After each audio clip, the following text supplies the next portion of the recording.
Have you ever stopped to think that not every sin is born out of evil? Sometimes it begins with good intentions tainted by pride. The story of the Tower of Babel doesn't start with a villain. It begins with a united people, hardworking and visionary, and yet completely off course. What many would call team spirit or a shared dream, God saw as a movement of rebellion. Shocking, isn't it? Because today, if someone gathers a team and builds something big, we applaud. But what if heaven is silently disapproving? This story will make you uncomfortable, because it's not about murderers, thieves, or traitors. It's about builders, people who were convinced they were doing something amazing, until God stepped in. It's the Bible reminding us that not every collaboration is a blessing, not every tower is divine, and not every beautiful project has a healthy root. The problem with Babel wasn't the project. It was a heart behind it. And what's worse, that same heart still beats strongly in many people today, including the most religious ones. Have you ever wanted to make a name for yourself? Ever dream big, but forgot to check your foundation? Ever chase something great, but for reasons you can't fully explain? Maybe your tower has a different name, career, ministry, fame, business, but the spirit is the same. And what if you're building something God never asked you to build? Worse, what if people are applauding you for it? Yeah, this video will flip a switch inside you. It's going to stir you, challenge you, and help you see something no one ever told you about this part of the Genesis stories. But before you judge the people of Babel, look around. How many grand projects have you seen collapse at their peak? How many people lost everything right after making it? Bible pride is still alive. It just changed outfits. Now it wears suits, robes, church clothes, lab coats. And what God did that day, He's still doing today in different ways. If you want to understand why so many dreams die in the building phase, stay with me until the end. Because this story, it's not about them. It's about us. After the flood, the world seemed to start over with a blank slate. Families began to multiply. The fields blossomed again, and there was something beautiful in that feeling of we're all in this together. There were no nations yet, no borders, no flags. It was an age of ancient unity, where humanity began to understand the power that comes from walking in harmony. And it was precisely in this moment that a bold idea emerged, to build a tower that would reach the heavens. A seemingly grand vision, but one that had a much deeper desire. Perhaps an echo of the very mistake made by Adam and Eve, to cross the boundaries set by God. Just imagine an entire civilization speaking a single language, dreaming the same dream, moving in the same direction. A true army of brick and clay, molded not by war, but by a shared vision. They had settled in a plain called Shinar, a fertile and favorable land. And it was there they decided to raise the Tower of Babel. It's curious how language, which today separates, back then united. The plans were drawn with precision, and everyone seemed to know their role. This teaches us how powerful a shared vision can be. Have you ever thought about what you could achieve if you were surrounded by people who spoke the same language as you, in terms of purpose and direction? This chapter of the Genesis stories offers a valuable lesson to anyone who leads or dreams big today. The power of collaboration can build massive structures. In the corporate world, for example, teams that share the same values and goals see exponential results. At home, families that walk together in dialogue and with common goals build solid generations. And in faith, when a community seeks heaven with a sincere heart, miracles happen. But we must be cautious. Not every tower pointing upward is built on divine foundations. Many rise from the slippery ground of ego. At first glance, those people didn't seem to be defying God. They weren't building altars to idols, sacrificing children, or waging war. They were simply doing something great. And that's the subtle trap that still deceives many today. Not all hyperproductivity is a blessing. Sometimes, pride wears the mask of healthy ambition, and vanity hides behind the word progress. If you ever thought of building something grand, a project, a company, a reputation, ask yourself, is this born from obedience or from vanity? The story begins with unity, but behind those callous hands were more than just bricks and tar. There was a thirst to eternalize their own name. And that makes us wonder, how often do we start something with good intentions, only to be seduced by vanity along the way. The desire for recognition, applause, or even likes, all of it may seem legitimate. But when a project grows faster than the character of the person building it, something inevitably collapses. And it is right here that Bible pride begins to seep into the story and into the hearts of many. The project was no longer just a tower. It had become a symbol, a silent cry against anonymity. Let us make a name for ourselves, they said, not out of survival, but out of pure vanity. Instead of spreading good, they wanted to concentrate glory. And here lies a sensitive turning point. When a work stops serving the common good and becomes a pedestal for the ego, something breaks in the unseen realm. That was the beginning of the language confusion, not in words, but in misaligned purposes. The heart no longer spoke what the mouth proclaimed. The tower became a stage for pride. Generations after the flood, mankind had already forgotten the sound of thunder from heaven, and fear gave way to arrogance. It's astonishing how repeated success can numb the conscience. People who once started out humbly begin to feel indestructible. Leaders who once served now demand applause. Influencers, entrepreneurs, even preachers, all, at some point, face the risk of replacing we with me. And what once was a collective movement becomes an individual obsession for relevance. Making a name for yourself is a subtle trap. There's nothing wrong with leaving a legacy. The danger lies when legacy becomes an excuse to inflate your own ego. Do you want to leave your mark on the world? That's excellent. But ask yourself, is this mark for God or for your own reflection? Starting a business, writing a book, launching a channel. All of that can be wonderful as long as the motivation is pure. A good test is to see how well you handle anonymity. If silence frustrates you more than a lack of purpose, then maybe the tower you're building isn't from heaven. It's interesting how the desire for greatness doesn't always come from malice. Oftentimes, it begins with a simple need for validation. Maybe you grew up hearing you'd never be anything. Maybe people mocked your dreams. And now, deep down, you want to prove that you are somebody. You want to be seen. You want people to know that you made it. But be careful. If that desire isn't healed, it becomes fuel for projects that seem brilliant, but burn from within. Not everything that shines on social media is gold. Sometimes it's just polished pride. And as they lay brick upon brick, God watched in silence. Heaven is not shaken by our skyscrapers. Divine greatness is not impressed by resumes, followers, or plaques of honor. Everything that man builds on the strength of his own hand may rise quickly, but it collapses just as fast. And it is exactly at this point in the story that divine intervention begins to unfold, subtly, unexpectedly, and absolutely necessarily. God did not ignore humanity's movement. He saw it. He always sees. And when he looked upon that crowd building something with such discipline, strategy, and collaboration, he recognized a powerful truth. When people unite, they become nearly unstoppable. Not because they possess unlimited power, but because the principle of unity carries a force that echoes the very essence of heaven. After all, it was through unity that he created the world. Let us make man in our image. Now, creation was using that same principle against the Creator. And here lies a lesson rarely mentioned in the Genesis stories. God wasn't bothered by the tower because of its architecture. The issue wasn't the cement nor the blueprint. It was the spirit behind the construction. What began as ancient unity turned into organized rebellion. God honors the power of collaboration, but he does not support a misguided direction.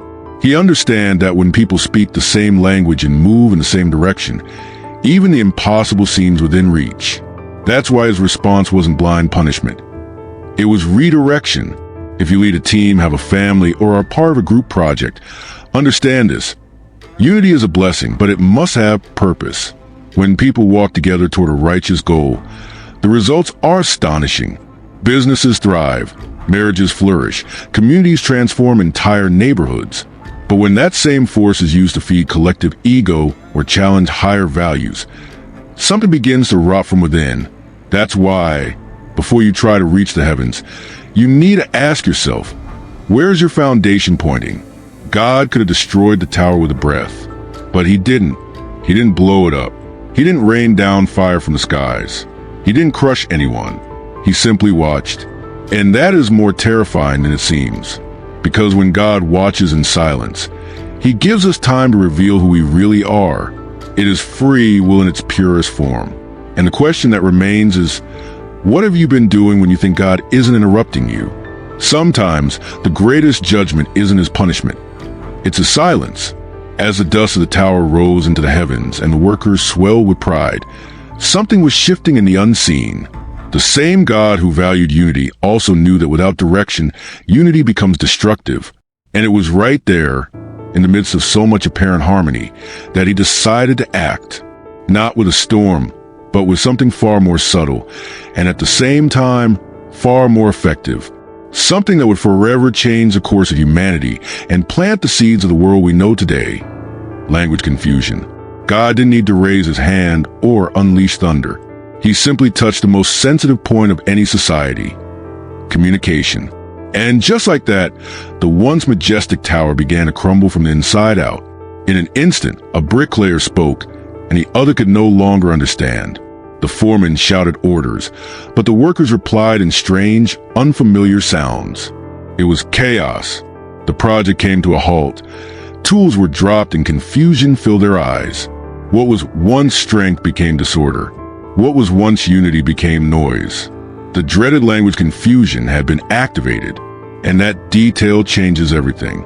God didn't destroy the tower. He shattered the invisible bridge that connected hearts and minds.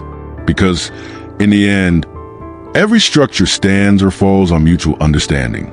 Marriages, businesses, ministries, all of them rely on communication. And when communication breaks down, everything else collapses. That's why so many homes look like abandoned construction sites, because husbands and wives speak different languages, even while living under the same roof.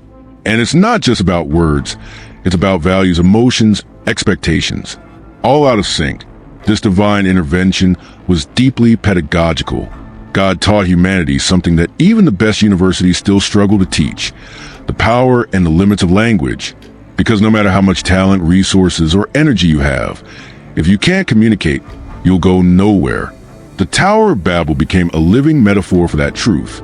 Instead of reaching heaven, their ambition turned to dust through a disruption as subtle as it was surgical. And let's be honest, how many dreams have you seen die?